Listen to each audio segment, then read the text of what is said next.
So the design of this phone is very minimal and reminds me of the Galaxy Nexus, which is one of my favorite phones of all time. There's no branding on the front, and the back feels nice and grippy with almost a rubber feeling. So plastic may be fine to some people, but I'm not one of them. For $200, there are better feeling phones out there like the all-metal Honor 5X. There's also no fingerprint sensor on this thing, and they even took away the waterproof build of the last Moto G. It's also worth noting that while the single front-facing speaker is decent enough on this phone, there used to be dual speakers on the last two Moto Gs, so that's 2 steps back right there. So this is hands down the highlight of this phone. I am really liking the full HD screen on this. It looks great.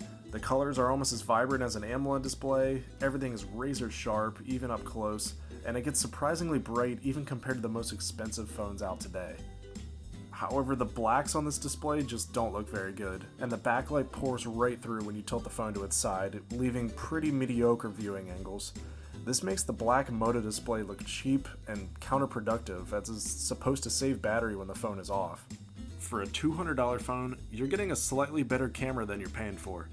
Daylight photos look great, and it captures more detail than I expected. But I have noticed the photos can be oversaturated, even more saturated than the higher-end Moto Z camera. And the absence of optical image stabilization means you have to hold the phone really still to avoid blur in pictures. Low-light photos are also nothing to brag about, but you know, it's a $200 phone. The second best feature of this phone behind the display is the battery life. With moderate to heavy usage, you're going to be making it well through the first day and halfway into the second on a single charge. Plus, quick charging for a $200 phone is pretty great.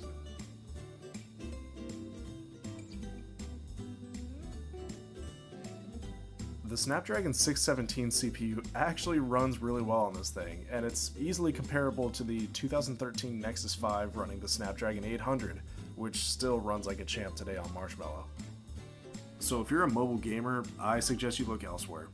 Loading times to get into games are terrible, and it consistently took me an average of 1 minute and 16 seconds to get into my Fallout Shelter vault.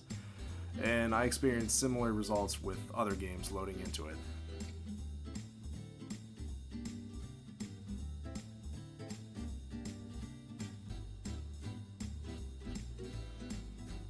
Lenovo didn't mess anything up here, and left everything pretty much the same as Motorola and Google left it in the past.